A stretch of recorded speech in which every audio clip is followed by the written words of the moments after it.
When I was young, I didn't really know what I was going to do when I got older. People kept asking me, but then eventually I thought that the idea of inventing things would be really cool.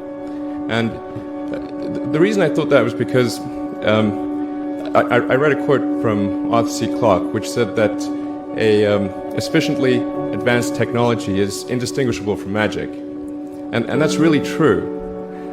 If you go back, say 300 years, the things that we take for granted today would be you'd be burned at the stake for. Being able to fly, being able to see over long distances, being able to communicate, and having access to all the world's information instantly from almost anywhere on the earth. This is stuff that really would be magic, or would be considered magic in times past. In fact, I think it actually goes beyond that, because there are many things that we take for granted today that weren't even imagined in times past. They weren't even in the realm of magic.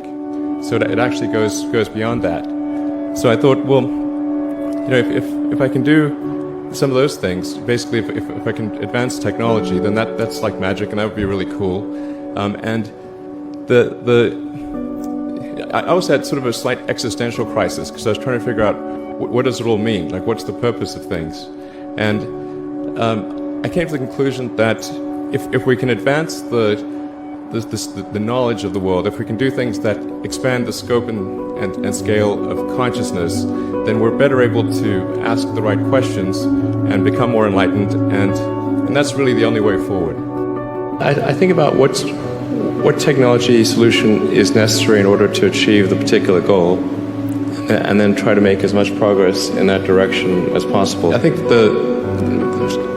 being a multi-planet species and being out there among the stars is important for the long-term survival of humanity. But then the part that I find personally most motivating is that it creates a sense of adventure, and it makes people excited about the future. If you consider two futures, one where we are forever confined to Earth until eventually something terrible happens, or another future where we are out there on many planets, maybe even going beyond the solar system. I think that second version is incredibly exciting and inspiring, and there need to be reasons to get up in the morning. Life can't just be about solving problems. Otherwise, what's the point? There's got to be things that people find inspiring and make life worth living. When my brother and I were starting our first company, instead of getting an apartment, we just rented a small office, and we slept on the couch. And we showered at the YMCA, and we're so hot up we had one computer, so the website was up during the day, and I was coding at night, 7 days a week, all the time.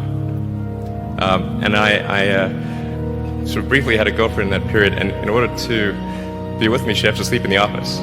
So work hard, like every waking hour. That's the thing I would say particularly if you're starting a company. A natural human tendency is wishful thinking.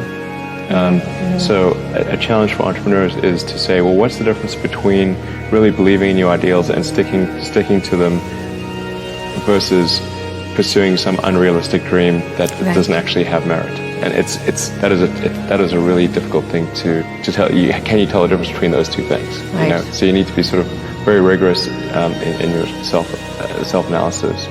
I think certainly extremely tenacious, and then just work like hell. You just have to put in 80 to 100 hour weeks every week. All those things improve the odds of success. Or how do you think about making a decision when everyone tells you this is a crazy idea? Or where do you get the internal strength to do that? Well, first of all, I'd say I actually think I feel fear quite strongly. So it's not as though I just have the absence of fear. I feel it quite strongly. But there are just times when something is important enough, you believe in it enough, that you do it in spite of fear. People shouldn't think, well, I feel fear about this, and therefore I shouldn't do it. It's normal to feel fear. So you just feel it and let the importance of it drive you to do it anyway? If you just accept the probabilities, then That diminishes fear. Drive overrides fear. It's about believing in the future and thinking that the future will be better than the past. And I can't think of anything more exciting than going out there and being among the stars.